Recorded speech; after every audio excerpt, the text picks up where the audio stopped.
All right, President Obama is promoting the Trans-Pacific Partnership Agreement, which would deepen economic ties between the United States and 11 other countries by lowering trade barriers and getting rid of some of the tariffs. Now, earlier today in a press conference with Singapore's Prime Minister, the president addressed political opposition to his trade master plan. Watch.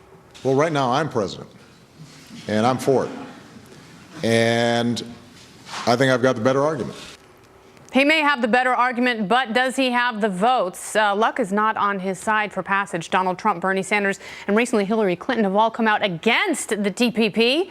Dr. Ron Paul has a better grasp of economics than all three combined. So let's talk to him. Dr. Ron Paul, of course, former Texas congressman and presidential candidate, host of the Ron Paul Liberty Report. Welcome back. Thank you. Nice to be with you. So let's talk about this a little bit. I think you and I can both agree that free trade is a great thing. Yet I don't think the president is going to find congressional support for TPP passage by the time he leaves office. And the next president is opposed to it. Are we doomed? Well, the first fallacy is that if you pass TPP, that you have more free trade. That's not necessarily so. Yep. You have more managed trade. All these organizations, WTO and NAFTA, they're managed trade to benefit certain groups against the other.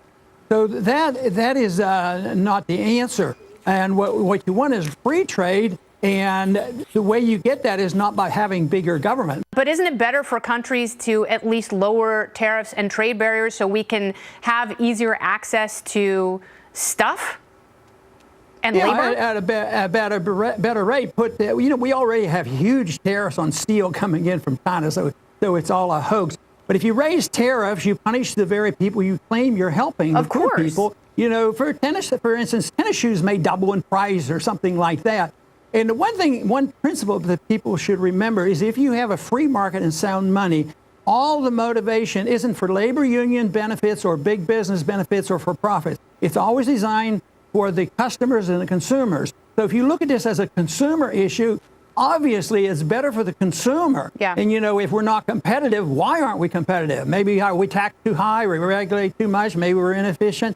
But the consumer is the king in a free market economy. Sometimes people don't like that because you have the factions of organized labor and the faction of big business and banking and warmongering and all this stuff. Well, also the environmental movement, and they all pose big impediments to free trade. So if we're not going to get there, it seems that these agreements are the next best thing. Obviously, they're not ideal. If you were still in Congress, would you vote for TPP? No, absolutely not, for the reasons I stated, because of the process, and it doesn't do any good. For you, it's free trade or nothing. Like it's all free trade or nothing. You just think that any sort of agreements, even if they ease life a little bit for businesses and consumers, that's not enough. Yeah, but even if you bring up the environmental issue, I don't know people who hate the environment. I don't hate the environment, but I don't believe in world government. I don't believe in the United Nations and all these groups going to protect the environment. Matter of fact, the bigger the government, the worse the environment. Yeah. Private property is what protects the environment, and people held responsible for interfering with a clean environment. And that's the thing. And in private property and private ownership, you don't have the right to pollute. But this is totally ignored. It becomes a political football. Yeah, but as long as these two parties are in power, we're never going to have true private ownership of anything because they feel their job is to force more government in our faces, no matter what that is. And if you can get some of it out of the way, at least that's a good start. Well, since I agree with you, you'd wonder why I could even come across with being modestly optimistic.